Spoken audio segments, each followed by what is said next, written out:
Hi everyone, Lydia Martin here with Conquer the Clutter Day 14. Hard to believe we've already shared 13 tips, and tonight's tips I think are going to be super helpful, especially if you have your own business.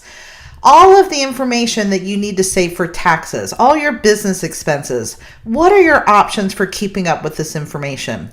If you've been solely keeping all of this information in paper form, I'm sure it has created a lot of clutter, a lot of paperwork piles, and a lot of stress. So let me share some tips with you that will help you store and save this information and calculate it as well. So first, let's share some tips about Evernote. So in this tax info statements stack, I actually have tax statement notebooks from various years. And you'll see in 2014, I used Evernote quite a bit for all my statements. I now use QuickBooks Online to track a lot of it, but then still store my statements under the file this stack. So if you remember that training a few days back, now all of my statements are stored up here. So that's why I don't have quite as many notes in my 2016 tax notebook as I used to, but you guys can organize your notebooks how you see fit. Now, the biggest thing about Evernote for taxes is it is an amazing place to store receipts, statements, documentation, all of that. And remember, you can get the information in by attaching it, by scanning it in, by taking a photo from the app. In fact, when you're out and about, be sure to take photos of your receipts right then and there so that you can throw the receipt away. You have that digital copy and it never even needs to come in your home. Don't forget, there was another time I shared a tip where you can create a table of contents note. So this is awesome at the end of tax year. Once you have all of your information in a notebook, just hit Command A if you have a Mac or Control A if you have a PC. It will highlight all of the snippets and you can create a table of contents note. Once you do that, you have instant links to all of your forms and documentation. Now, don't forget, you can also share any of these notebooks with an accountant, a CPA, whoever does your taxes. To share a notebook, all you do is right-click and hit Share Notebook. Once you've done that, you can enter their email address, and then you can change these permission settings. If you don't want them to have the ability to edit anything, you can just click Can View, hit Share, and then they will have access to this notebook and everything in it. So this is an amazing way to organize your information. Remember, you could also title each of these, if they were receipts, with the business category and the amount. That way, when you create this table of contents list, you'll have them all sorted by the business expense category. You'll have the amount there, and you could technically manually add everything up. But for those of you that have a lot of receipts, you have a larger business, something you work full time, I realize that this is maybe not going to be your 100% solution because you're not going to want to do the calculations. Now, for those of you that track your expenses in an Excel spreadsheet, I did want to show you this one trick. When you upload that information into a note, remember you can add anything into a note as an attachment, which is what I've done here. The cool thing about this is if you click in the top left-hand corner, you actually will have that Excel spreadsheet pop up, and I can make any changes in this document right here. So if I want to change this price to $14, for example, you'll see that when I hit save, right here it is in the note, here's the $12. As soon as I hit save, it not only updates it here, but it actually updates it within the spreadsheet. So you can see it right here.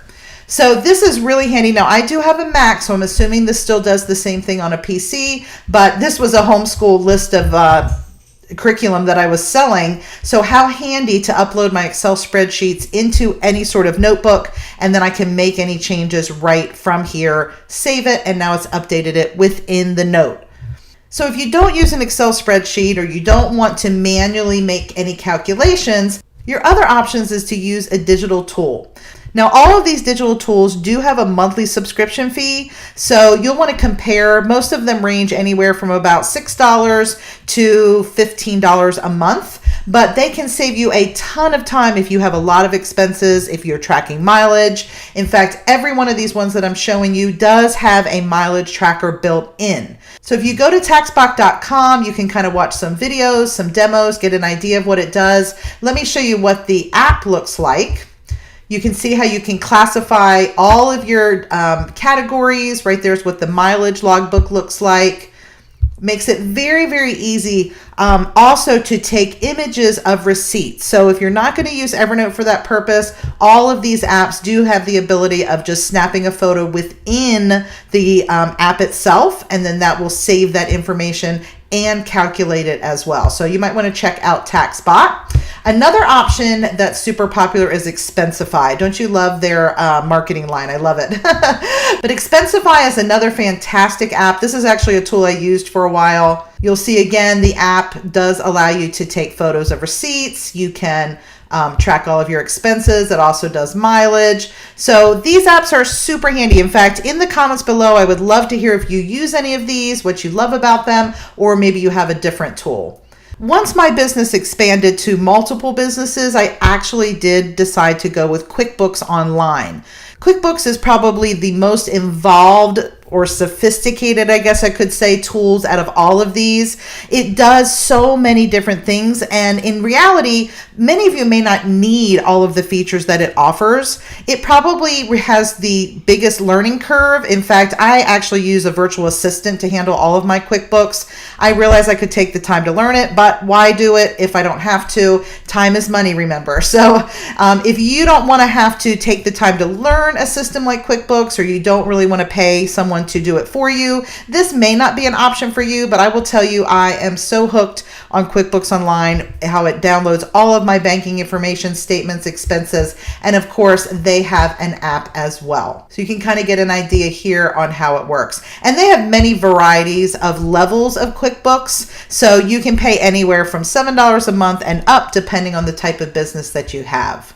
Now, if you don't need a sophisticated business expense tracker, but maybe you need a mileage tracker, this one is one of my favorites. You won't need it if you use any of the tools I just shared with you, but if you just need a mileage tracker, this is a great one to start with. You'll see right here in the little demo that MileIQ works actually as you're driving and instantly saves every time you're moving, as long as you have it set up that way.